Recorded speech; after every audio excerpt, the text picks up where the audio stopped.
Hello, and welcome to Third Age. We are grateful for everyone who is here in person and for those of you who are joining us online. I'm told we have a somewhat interactive Third Age today with opportunities for you to engage in groups in the room or online as well. So we are delighted to be here.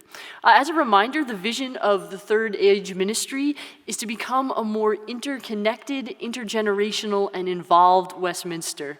And we do this through sustained, imaginative, collaborative, and informative programming that provides a place of belonging for Westminster's older adults to thrive socially, spiritually, physically, and intellectually. And I think we're going to be hearing a lot on that theme of thriving during today's presentation. In a minute, I'll introduce Scott Applewick from our Third Age Committee to introduce our speaker. But before that, I just want to remind you about the upcoming Third Age program, which will be the last one of the year. On Wednesday, May 8th, we'll be talking about building community through arts and culture with Ben Johnson, who is the director of Minneapolis' Department of Art and Cultural Affairs. So make sure you mark your calendars for May 8th as well. I am filling in for Sue Kohler, who is with us, but I am doing, hello Sue, and thank you for your leadership.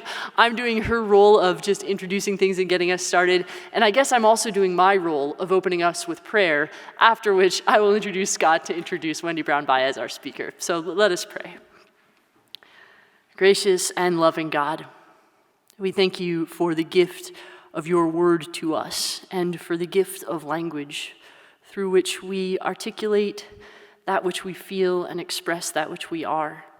Help us in this time to hear and respond to one another and to the stirrings of your Spirit. In Jesus' name we pray. Amen. All right, Scott.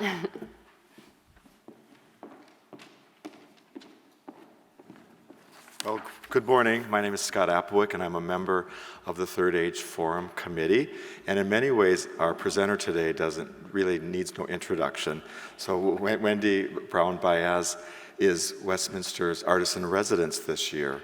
And so for several months now, she's graced us with her presence and with sharing her many gifts.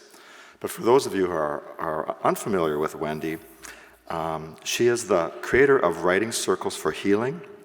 She is the author of Heart on the Page, a portable writing workshop, a novel, Catch a Dream, and the poetry collection, Ceremonies of the Spirit. Wendy's poetry and prose appear in numerous journals and anthologies. She facilitates creative writing in schools, libraries, prisons, and spiritual and healing centers, and has guided survivors of violence and trauma, homeless youth, cancer survivors, caregivers, I already said that, and cancer survivors, and caregivers and grieving to tell their stories. And as if that isn't enough, she is also the executive editor for the St. Paul Almanac. So today she'll be discussing with us cultivating resilience. So please join me in welcoming Wendy.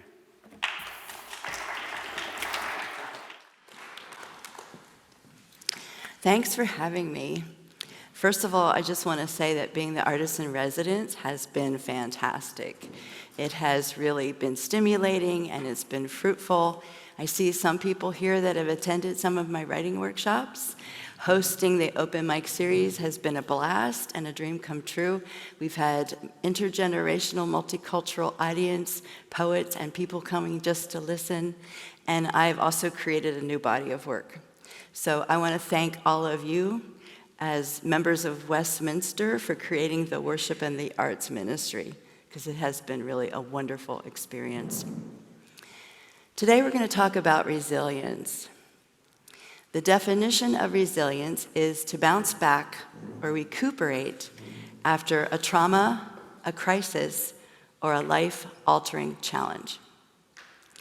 In thinking about times when I've experienced a life-altering challenge, I realize it's a little more than just bouncing back. For example, when you have a health challenge, you might have a new diet.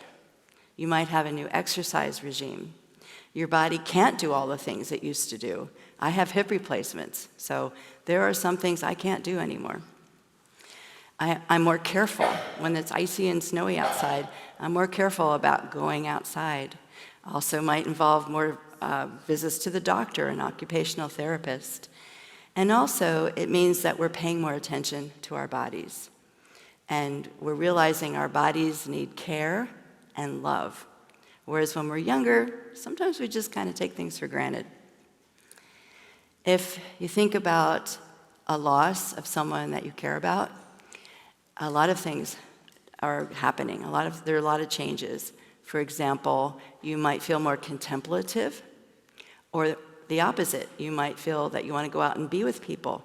If you've been a caregiver for someone that you've lost, you might have a burst of creative energy. Or, on the other hand, you might want to create a nonprofit in their name. And I think one of the realizations that comes to us from loss is how precious life is. And not to take things for granted, not to take our loved ones for granted. So resiliency is not just bouncing back or recuperation. Resiliency is change and transformation. And that's what I want to talk about today. Before I start, I just wonder how many of you write or journal, keep a journal, do any kind of writing? Anybody in here do some writing? Okay. I'm going to begin with my own personal story through some life-altering challenges. Some are very painful and difficult, hard to listen to. And I'm going to talk about my own transformation. And then we're going to do a little self-reflection using those handouts on your table.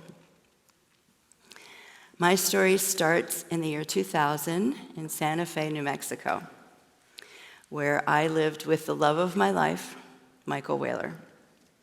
Michael was charming and gregarious and funny and affectionate and creative, and he also had really wide mood swings. Sometimes he couldn't get out of bed for days at a time. Sometimes he couldn't sleep for days at a time. And we got a diagnosis of bipolar disorder. Well, here we were in Santa Fe, so we went looking for alternative medicine, alternative healing. And I learned about a woman who had a writing group called Right Action. Right Action was for anyone who was experiencing mental or physical challenges, and it was a group that just got together and wrote and shared their writing. So I suggested to Michael, you should go join Joan's group. And he did, and he loved it, because he could be completely honest and not be judged. One week he couldn't attend, and I said, well, I'll go and I'll keep your seat warm, because I wanted to check it out. And I went, and I loved it too. And both of us were attending this writing group every week. At the same time, I met a woman who had a women's poetry group. And she invited me to join that group, and I was writing poetry also every week. So twice a week, writing groups. Time went on and things changed. Michael became more and more mentally unstable and dysfunctional, and our relationship changed. And instead of being a partner, I became a caregiver. I mean, he literally couldn't open his own mail. And he suffered terribly from the depression. The depression really weighed on him. And it weighed on him so much it weighed on me. And I was becoming depressed without even realizing it. But he finally took his life. So you can imagine how heartbreaking that was for me. I was devastated. But I had created a very strong support system. I had the 2 writing groups that I was in every week. I was in a women's moon lodge. I was attending Native American ceremonies. I was taking workshops and classes, and I had a counselor. And I had a very deep spiritual foundation, years of meditation since I was a kid, years of spiritual searching and reading inspiring texts, listening to spiritual teachers. And that was there to support me through the grieving process. I also learned to create a series of rituals that helped me integrate the loss. So we did rituals one after the other during that time. And because I was no longer taking care of him and no longer under that cloud, I had a burst of creative energy. In the meanwhile, the women's poetry group decided we wanted to do a reading for the public. And we didn't want to just each stand up and read a series of poems. We wanted to do a performance, because some of us were storytellers and some of us were into theater. So we created a performance for Day of the Dead, Dia de los Muertos. We named ourselves word dancers, and we choreographed the whole thing so that we had themes, and we each read poems according to the theme. And we dressed in costume, and we acted our poems out theatrically. We had an altar on stage. It had flowers and candles and pictures of our loved ones. We had candles the whole way around the cafe. All of my friends came because I told them if they didn't, I'd never speak to them again. And I had this one poem that was so emotional, I couldn't read it off a piece of paper. I needed the audience to hold me. So I memorized it. And that connection with the audience was so electrifying and gratifying, I decided to memorize all of my poetry. And I became a performance poet. I created a spoken word CD. I started submitting work to be published in literary journals, and I traveled. I went to the East Coast, I went to the West Coast, all over New Mexico. I was a featured poet. Sometimes I had other local poets join me. Sometimes I had a musician. I had a suitcase full of costumes and props. I did rituals on stage. I was creating a career as a performance poet. But then another tragedy hit my family, and my younger son died. He was 25. It was under the influence of alcohol. It was a total shock. And the rug got pulled out. My life shattered. It completely shattered. I couldn't pray. I couldn't write. I could barely breathe. As it happened, I was in Minneapolis visiting, which is where he was living at the time. So eventually I went back to New Mexico. I had to return. And the first thing I did is I went to the hospice chaplain, because I had been a hospice volunteer. And I said to him, I can't pray. Could you please pray for me? And he did. I knew I had a spiritual foundation, but I couldn't access it. I was too angry, and the anger strangled my voice. All the things that I had done after grieving Michael, they were there, but I couldn't get to them. I was angry at Sam, I was angry at myself, and I was angry at God. But eventually I went back to my writing groups. I thought, well, that was my routine. That's who I had been hanging out with. That was my support system. They were my friends. And I can't write, but I could show up and I can listen. And of course, when I went, once I had the pen in my hand, it was automatic to put it to paper, because writing had become a habit. And I started writing again, and it was very cathartic. It was really helpful and cathartic to get my emotions out on the page. I decided to do another performance for Day of the Dead, Dia de los Muertos. It was a bilingual performance. And I was going to share poems that I'd written about Sam and Michael, and also other poets, other poems from other poets. And it was in a venue that had bistro tables, and I put candles out on all the bistro tables. And at a certain point, I said to the audience, light that candle in honor of someone you've lost and hold it up. And I looked out over that sea of flame, and I thought, we've all lost someone, or we're going to lose someone, and we ourselves are going to die. It's natural. It's organic. It's the cycle of life, death, and rebirth. And that was a huge turning point for me. It was a huge moment of starting to come back, bring my soul back, as they say in Mexico. I came up to Minneapolis to help out with my grandkids. My daughter-in-law worked in a preschool, but she didn't have access to have the children come for free. So my son asked if I would come and help. And my youngest was a toddler, just 1 year old. So I came to Minneapolis, and I was living with my son and doing childcare, and I thought, what am I going to do? What am I going to do with my life? I have a passion for words. I want to be of service. I want to honor Sam in some way. And I've been through it all. There's nothing anyone could say to me that would shock me. I felt like I had been through an initiation. I'd been to the underworld. I had been through the dark night of the soul. I was still going through the dark night of the soul. But I had this vision, and I created writing circles for healing. Then I got a couple of grants to bring writing into high schools for teens at risk. I worked with El Colegio High School, and then I worked with Face to Face Academy. We created an installation that was a structure that represented the temporary nature of their lives. A lot of them had been homeless or incarcerated or were parenting, and you could sit inside and listen to their words on a CD. So I did that, and then I got a grant from the Minnesota State Arts Board to bring writing workshops into 12 nonprofits, both human service and arts organizations.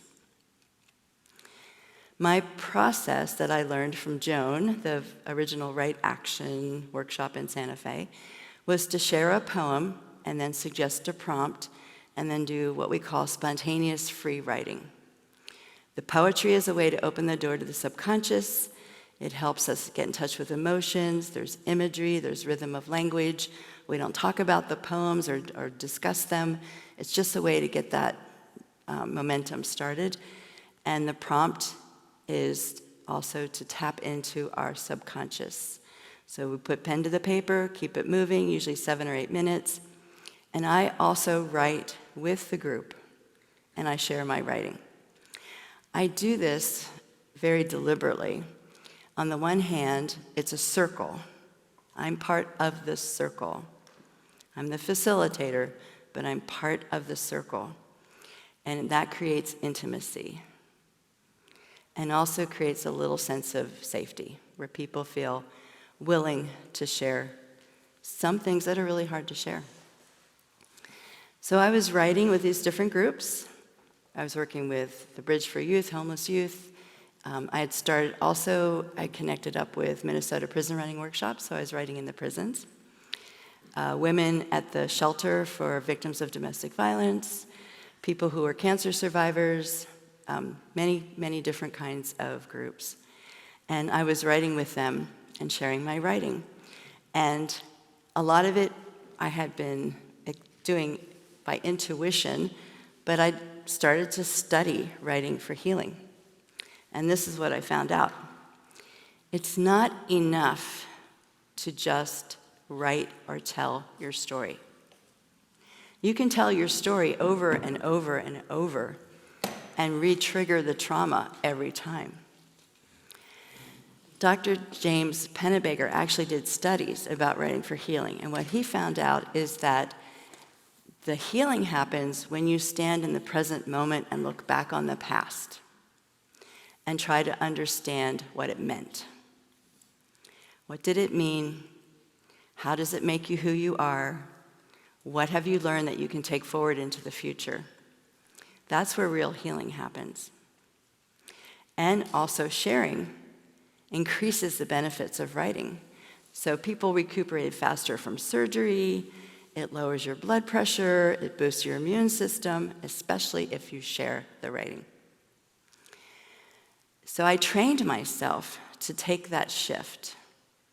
I would start with my story and where I was, what I was feeling, whatever was going on, and then I would deliberately shift. What does it mean? Who am I now? And also something uplifting. I always ended with something uplifting. It might be something going on in the popular culture. It might be something in nature, something my grandson said. One of my favorite ways to end a writing prompt is to say, my favorite pose in yoga is Shavasana, which is rest pose. You're not doing anything. Something to lift up the energy.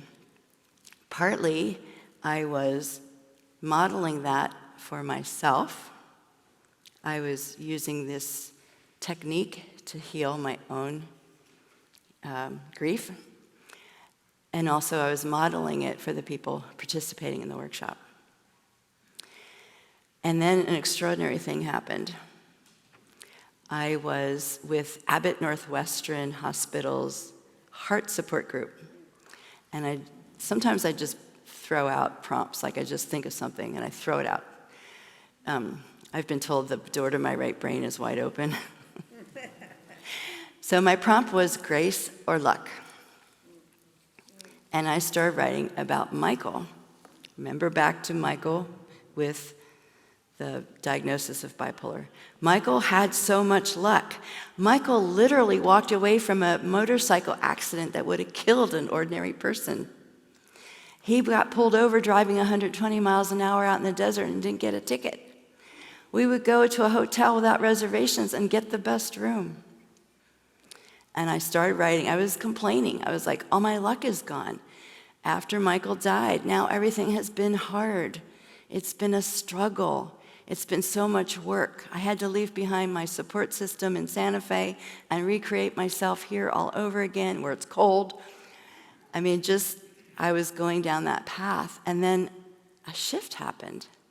And I realized I had been graced. I had received grants. I was following my calling. I was recreating my social network. I was connecting with the literary community. I had published a book. I was getting things published in literary journals. I got to spend time with my family and my grandkids, oldest one now turning 21 this month. And it hadn't all been a struggle. It wasn't luck. It was grace. And that completely changed my perspective over the previous 10 years. It was a huge moment of transformation. So this is what writing can do for us. So what did I learn about resiliency? We're going to look at our papers, our gold paper first. We're going to do a little self-reflective writing. So those of you online watching, if you don't have a sheet to work with, I'm going to read off everything. We're going to do a little bit of writing, but we're going to do it really quickly. So the first thing I want you to do is acknowledge what you feel. I want you to write down what you're feeling right now or what you have been feeling over the past maybe couple months. Just make a list of those feelings. Typically, we think of sad, mad, glad, but instead of sad, maybe it's bereaved or maybe it's devastated. Or instead of mad, it's upset or is it outraged, right? So try to find a nuance. Just make a list of feelings that you've been having lately. What are you feeling? And I'm going to time you just for 2 minutes.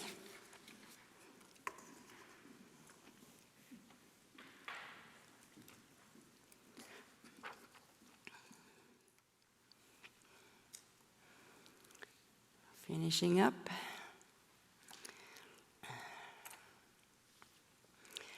This is what we know about the brain.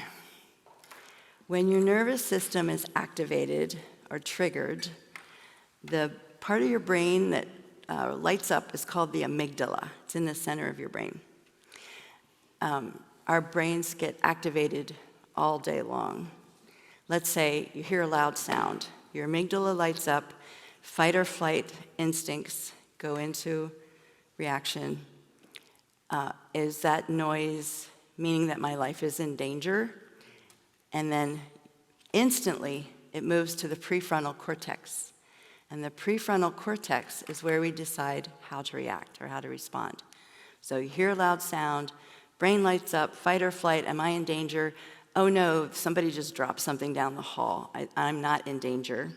This happens instantly, and then your body finds a way to calm down again. By acknowledging your feelings, by knowing what your feelings are, you are moving them from reacting to the prefrontal cortex, where you can decide what to do next, how to respond. The next thing I learned is to ask for help. Our culture teaches us to be independent, be strong, stand on your own, you can do it. Asking for help is asking for charity, and that's a shameful thing. And that is not only not true, it's a lie. We're all interconnected. We all need each other. Resiliency is about being able to ask for help. So I want you to think of who you could ask for help. If you were in crisis, if you were having a hard time, who would you go to? Make a list. Is it a family member? Is it a friend? Is it your minister? Is it a spiritual counselor? Is it a professional counselor? Is it a coach? Is it a mentor?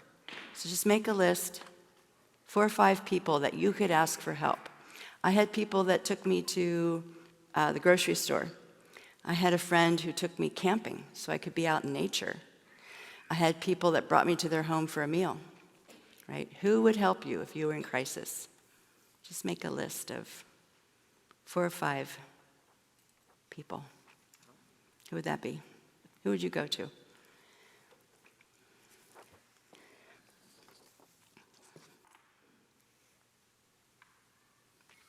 Maybe it's a neighbor.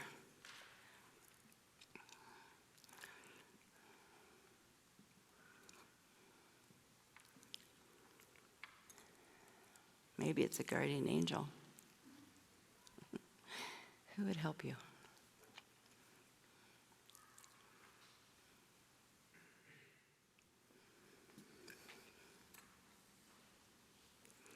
So finishing that list, our next thing we want to think about is, what are your resources?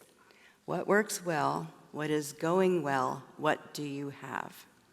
So in my example of my life story, I had a meditation practice since I was 18 years old. I knew how to ask for help. I knew it was okay to ask for help. I also was willing to try new things. I was willing to make a mistake and ask questions. And I also knew who my friends were, where I could go for companionship. Maybe your resource is your spiritual community. Maybe it is being in a garden somewhere and reconnecting to Mother Earth. What are you doing that works? What do you already have in your toolkit that works?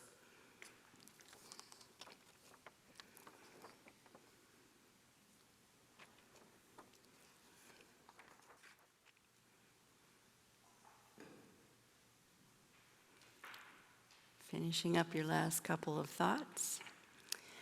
The next thing that I think is really important is to have a spiritual habit. A spiritual habit is something that feeds your soul, but on a regular basis. Getting together with your family at Christmas and Easter might be something that feeds your soul, but you only do it those 2 times a year. So I want you to think about things you do on a regular basis. Is it gardening? Is it singing? Is it taking walks? Is it meditating in prayer? Is it getting together with like-minded people?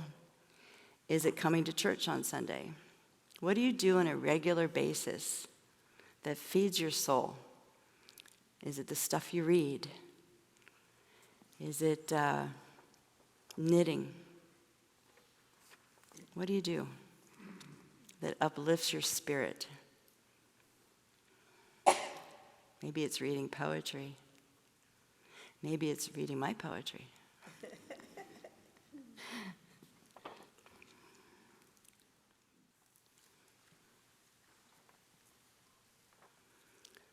How many of you use positive affirmations?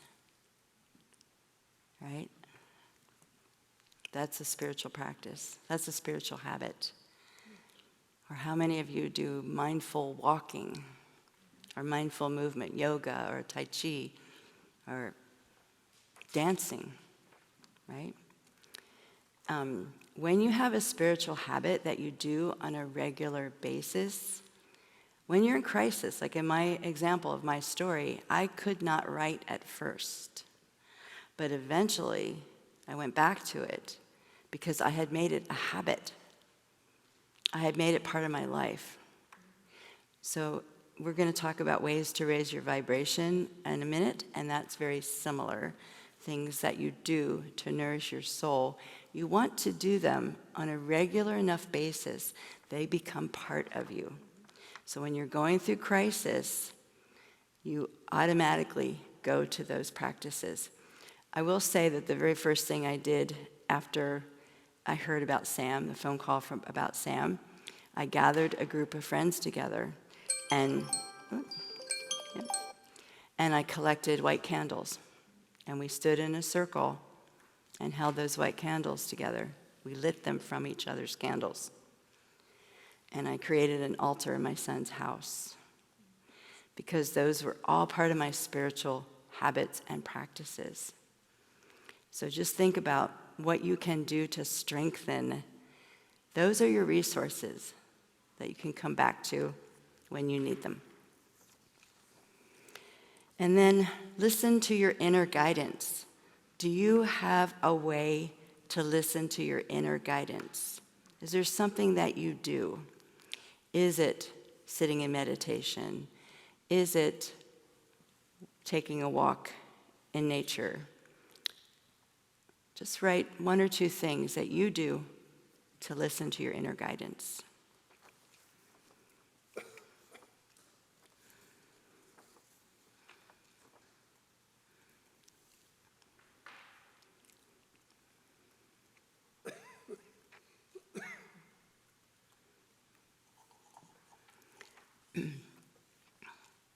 Some of you raised your hands about journaling. Journaling is a way to listen to your inner guidance.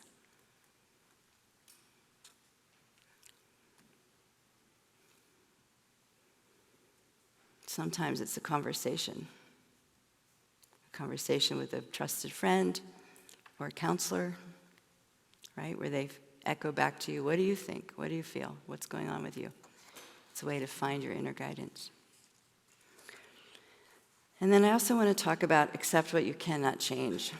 This is a hard one. And it's really hard for people who are spiritual because we tend to go toward the good.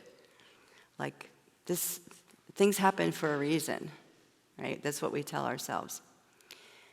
And sometimes we just need to accept that there are things that cannot be fixed. My hips are not going to ever be the way they were. They're always going to have titanium. I'm always going to be wanded at the airport, right? Sam's not coming back. And I had to accept that. I had to learn to live with that. I believe that grief is something we learn to integrate. We learn to carry it. We don't get over it. We don't get over someone or over losing someone. We learn how to carry it. But we have to accept it. It's that famous quote, accept the things that cannot change. And sometimes that's really hard to do. It's hard to accept where we are culturally. It's hard to accept the fact that there are people suffering all over the world. But we can't just say, well, God has some plan in mind. To me, this is my own personal opinion, okay?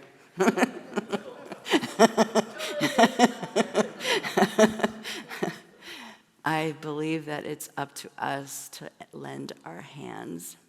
But we have to accept it's happening. I mean, some people are given more respect and dignity because of the color of their skin than others because of the color of their skin. This is a reality, right? So just maybe write one or two things that are personal to you, that you've had trouble accepting and that you need to accept. What is something you need to accept? Just write one or two things down.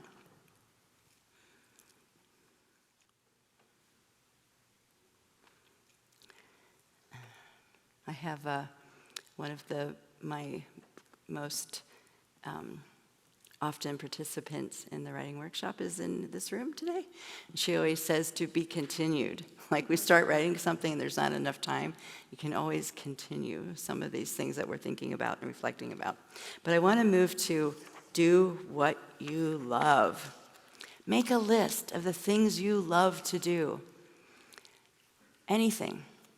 Is it gardening? Is it hanging with friends? Is it conversations that are meaningful? Is it coming to church? Is it singing?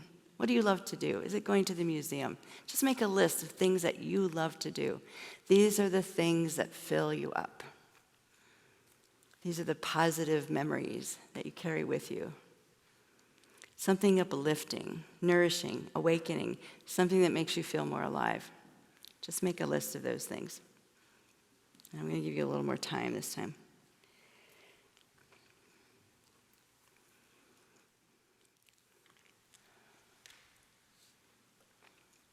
Maybe you love to cook. Maybe you love to host parties.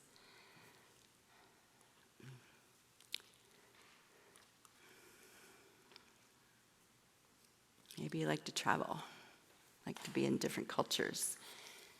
Maybe you like to do yoga. Maybe you like to play with the grandkids or play games. How many of you play Clue? play Clue. I'm still playing Clue with my youngest grandson. What do you love? What uplifts you? What awakens you?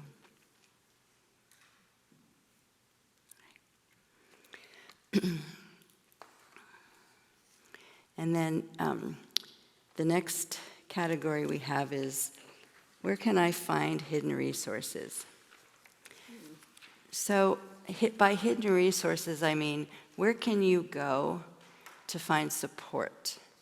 That might be a workshop or a class. It might be going on retreat. It might be a special teacher. It might be learning something new or returning to something old.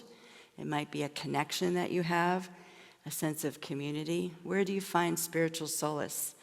Where do you get provoked? Where do you get stimulated? List maybe one or two places where you could go for hidden resources that will be there to help you on your spiritual journey.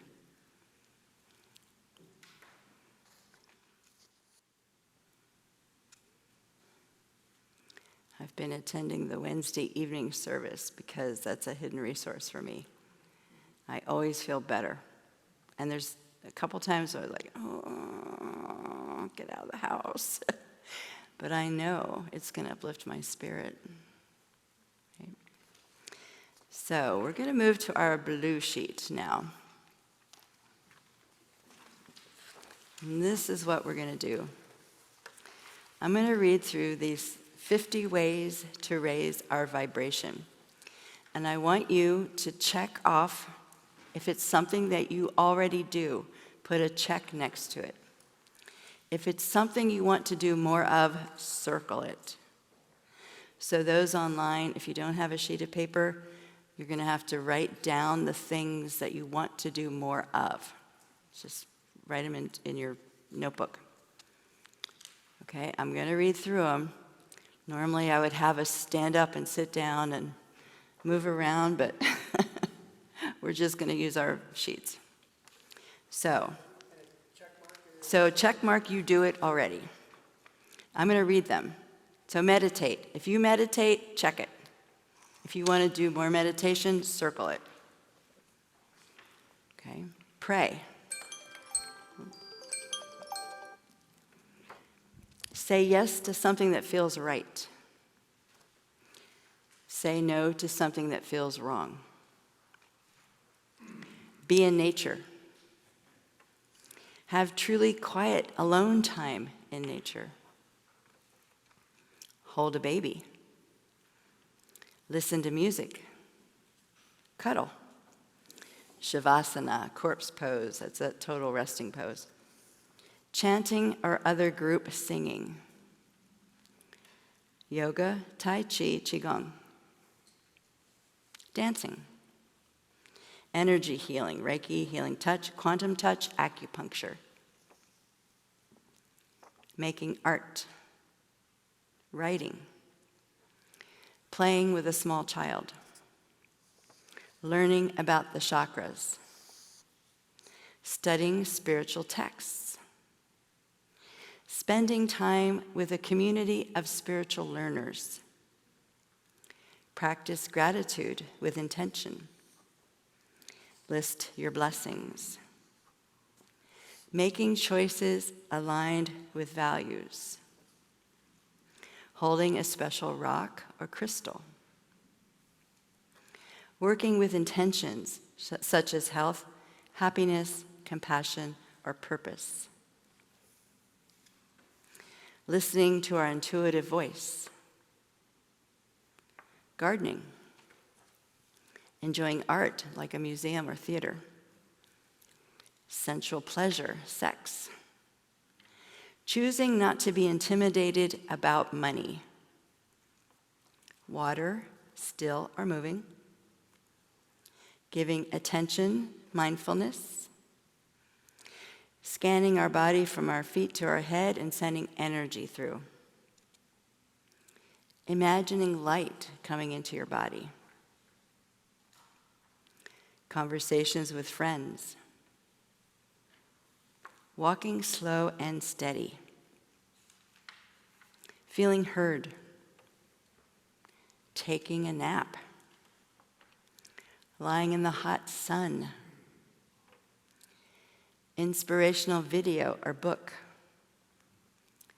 being appreciated, feeling like we're on the same wavelength as another person, saying I love you, hearing I love you, realizing all is interconnected, breaking a habitual pattern, massage, sauna, a healthy meal eaten peacefully, and choosing to raise our vibration. So you might have noticed that all of these are paying attention. They're paying attention to our bodies, paying attention to the natural world, paying attention to others, and to music, to energy, to creativity. So now we're going to take a moment at our tables, and I want you to share one thing that you do. Say your name, introduce yourself to your table. Say one thing that you do, that you checked, and one or two things that you circled that you want to do more of. Okay, so just go around your table and share those. And those on the live stream, if you would put those in the chat, put in the chat, especially the things that you want to do more of, and we'll share them to the group in a minute. Okay. Did everyone have a chance to share? Did everyone have a chance to share?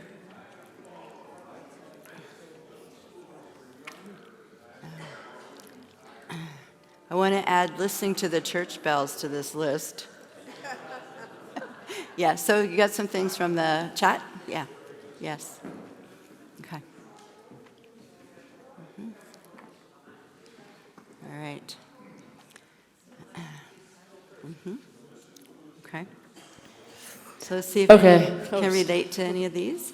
All right. Excellent. We had a couple shared from the chat. So in terms of check marks, praying, spending time with spiritual leaders came from the things that were checked from the folks who are joining us online. And then circled were make art, list blessings. And some people at our table shared that they knew people who do that and sort of wanted to cultivate that practice. Okay. Making choices aligned with values, and taking a nap. I don't know if that's a choice aligned with values, but yes. So that was some of what we came up with online. So that's a perfect segue to our final writing. And that is a gratitude list. You probably know about the gratitude practice and how it actually changes the chemistry in our brains. They've done research that our brains have neuroplasticity. That means we get into a rut, and that rut is worry, worry, worry, worry, worry. And we can change that. And one of the ways we can change that is to list 3 to 5 things we feel grateful for, especially apparently at night, if you do it at night. But you can do it any time.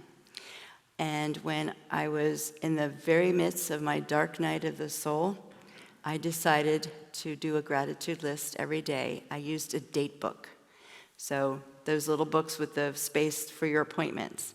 And I literally just listed 3 things every day, either things I felt grateful for. A friend that was in a writing group recently said, things that made me smile. So that's another way to think of it. Simple things, really simple things, like I have clean sheets on my bed. I have hot water. A friend called me. I found a great book at the library. And when I had done that for a period of time, I looked back and I saw it hadn't all been bleak. There had been moments of light throughout my journey through the dark night. So we're going to take a few minutes and write 3 to 5 things that you're grateful for right now in this moment.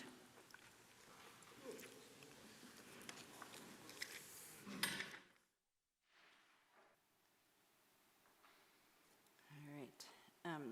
This is another topic where they have done studies about keeping a gratitude list, and they have proven it actually improves your quality of life. So they recommend, according to the scientists who study the brain, they recommend you do it for 21 days and then take a break. Because I guess after a while you just kind of take it for granted. It no longer has the same impact. So 21 days, every single day, writing 3 things, at least 3 things that you feel grateful for will improve your life. It's pretty awesome, huh? What do we learn about resiliency? What they have found is that there is post-traumatic growth when trauma challenges core beliefs. Studies show that those who have resilience experience growth and change, have a renewed appreciation of life, discover new purpose in life, and that's what happened with me. I created the Writing Circles for Healing. It gave me a purpose and a calling. They see new possibilities. They find inner strength compounded or heightened by community. Relationships grow stronger, and spiritual values are validated and deepened. And these are all aspects of my own story. And I also want to point out that if you're here in this room, you already have resiliency. You just need to remember and keep cultivating it with practices that lift your spirit, all the things that we wrote on our lists. And I want to end with this quote, this little poem by L.R. Knost, which is available for you to take home. It's on your tables. Do not be dismayed by the brokenness of the world. All things break, and all things can be mended, not with time, as they say, but with intention. So go. Love intentionally, extravagantly, unconditionally. The broken world waits in darkness for the light that is you. So, questions? Any questions? Yes. The quote reminds me of, there's a Japanese art form of pottery mending called kintsugi, which is about taking a broken pottery and putting it back together, but that the cracks become part of the beautiful new thing. Yes. Yes. Like that. They do it with golden lacquer, so it also has shine in those cracks. Yes. We have a couple of gratitudes from online as Okay. well, if I Okay. might share them. Gratitude for a sunny day, for this third age system, this program that session. Oh, that makes more sense. I was like, we never called third age a system, but I'm not going to deny it. And then a gratitude for healing from surgery. So they wanted to share Yes. those as well. Fantastic. Yes, Scott. So I have a question on, so you hear the term like a resilient child, so they're sort of, is there a sense that for some, like say children, there's just a resiliency that they can tap into that others, maybe other kids can't? Or do you have any thoughts on that? I would say it's connected to trauma. Our bodies actually need stress. We need stress to grow. Like one of the things I've learned is that trees that are in a place where there's no wind do not grow. So there's something about the stress that helps us grow. But we need to de-stress and process. And if you're stressed again and again and again and again, it becomes PTSD and you're no longer able to process. And that's when you need professional help to get through that. So what I'm imagining is it's not a personality trait as much as it's the circumstances the child is in. And that can include the pregnancy, and it can include, we know now that trauma is intergenerational. It comes down through the DNA. So a child that doesn't have as much resilience might be just a child that has a lot of trauma in their family or in their social circumstances. Because I think normally we all have the ability to get back up if we have the space and the support to do so. That's just my unexpert opinion as a writer. Yeah. That's a good one. Anyone else? I just had one sort of comment as we were talking about, as we were working through the yellow sheet and the accept what you cannot change. It strikes me that resilience also involves not just accepting what you can't change, but resisting some things. You know, that acceptance of what we can't change, to me, isn't the end all, because there are some things that we ought to resist. Yes. You know, I mean, I think the example that you gave of Right. sort of differences of privilege accorded to skin color, right? Like that resilience may not come from accepting that as a given in the world. It may come through the kind of resistance of those things that harm us all. But I think there's a sort of a balance there of learning what it is that we must accept and what it is that we must resist. Yes. Yeah. And I think often about what is mine to do. Yes. Right? Yeah. Yeah. And what is mine to come alongside and support and yeah. Good point. Yes. Yeah. Any other questions? Any other questions? Okay, let's thank Wendy Brown-Báez. Thank you so much for Welcome. being here with us and for leading us through this workshop. Come up to the official podium to conclude this third age system. I am noticing a gesture from Sue that I don't understand, unfortunately. Oh, you want me to drag this out while you respond to online? Does that apply to us in the room, or can we proceed?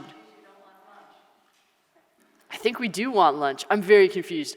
I'm gonna vamp a little bit and then hopefully send people to lunch, if that's okay. So first of all, I want to say a big thank you to Wendy for being here, for leading us through this. This is such an important aspect of life at any age and stage. I mean, I think about last time when we did Alexander's workshop on sex and sexuality being something that is a part of our lives, our whole lives long. Same with resilience. We hear it talked about a lot, as Scott pointed out, with children, but it applies no matter where you are on your journey. And we've got one more third age program coming up on May 8th. We'll be talking about building community through arts and culture. Ben Johnson will be here. He's been in Minneapolis for about a year now as the director for arts and cultural affairs here in the city.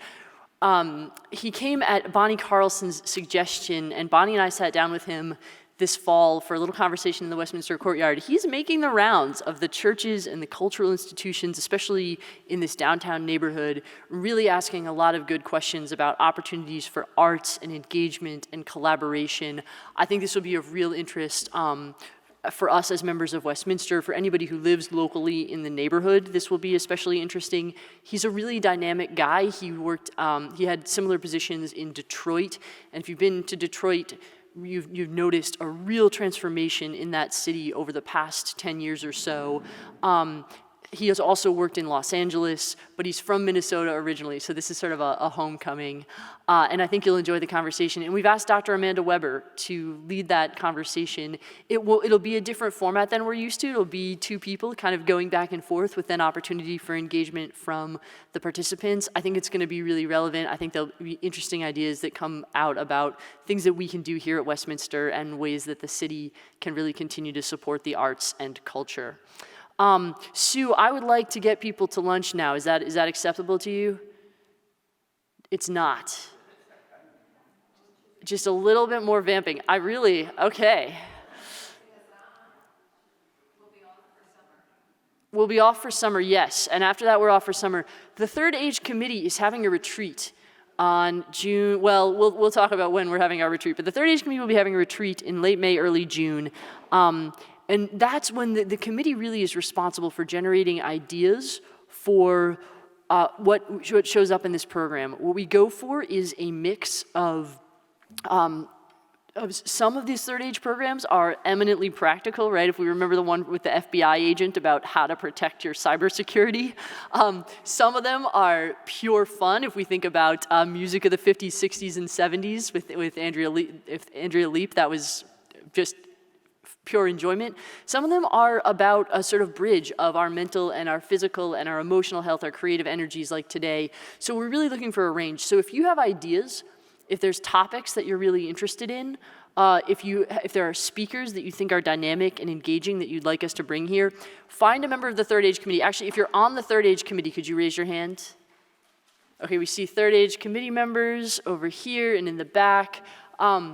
If you've got ideas, if you've got burning questions, if there are things you think this group would benefit from, talk to one of them, because when we get together for our retreat, we will go over ideas together. Okay, I'm saying the prayer, and at the end of the prayer, we're gonna make our way over for lunch. Okay, you guys ready? Let us pray. Gracious and loving God, we thank you for the gift of community. We thank you for the gift of creativity. We thank you for the ability to cultivate resilience and face what is ours to face. We ask your blessing on this food that is before us, that it might nourish and sustain us, and on our continued conversation. We give you thanks for Wendy's presence among us as our artist in residence, for the ways that we have learned and grown together alongside her. In Jesus' name we pray. Amen. All right.